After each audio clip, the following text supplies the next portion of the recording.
Good evening, everybody.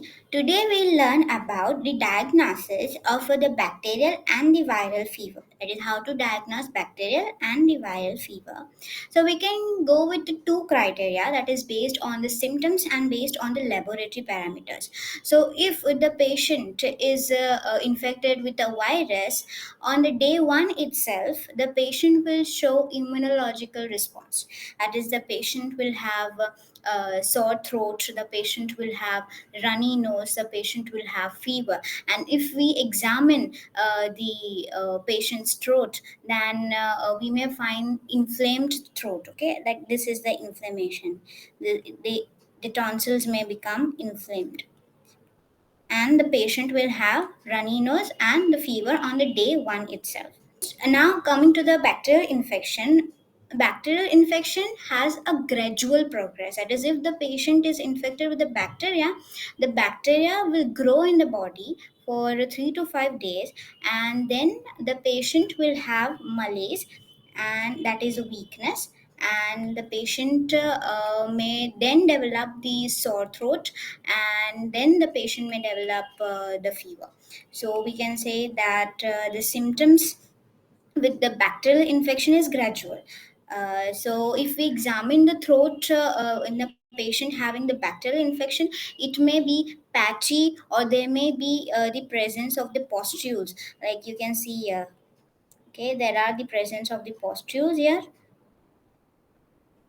the white posture. So these are the we can see with the physical examinations, like when we examine the throat of the patient in a case of bacterial infection.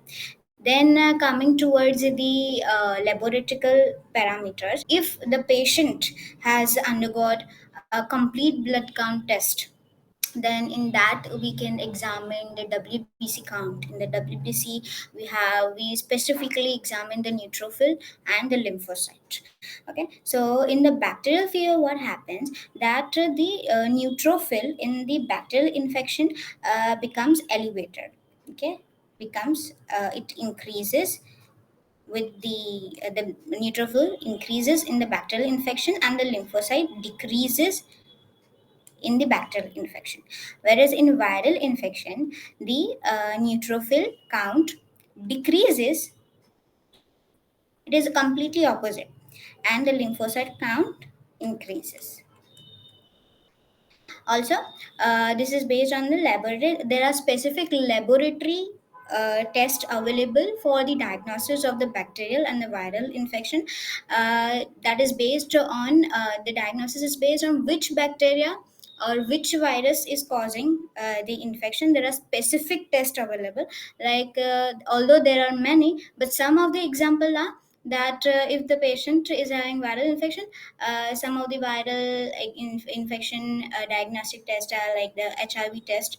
Then the patient may have the specific dengue test, and in a case of a bacteria, so mainly the symptoms of the for example, that the symptoms of the COVID coronavirus and the streptococcus pneumoniae, which is causing pneumonia, is almost similar. Patient is having chest congestion, and the patient is having blocked nose and fever. So in that case, in a laboratory test, of course we all know that in the COVID we go with the RT-PCR, and the streptococcus pneumonia we go with the culture sensitivity test.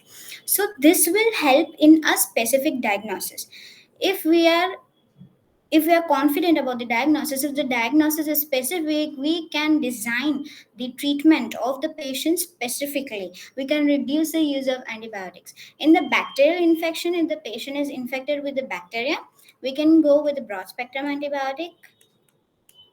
And if the patient is infected with a virus, then the treatment is symptomatic.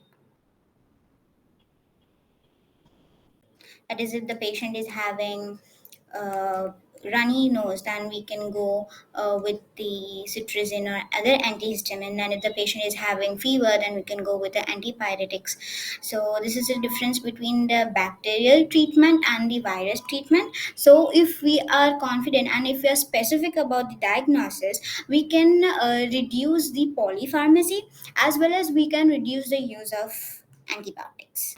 Now, in the virus, in the treatment of the virus infection, ideally the antibiotics are not prescribed, but in order to prevent the secondary infection, we can prescribe with the antibiotics. So that's it about today's video. Hope this video is helpful to you. Thank you.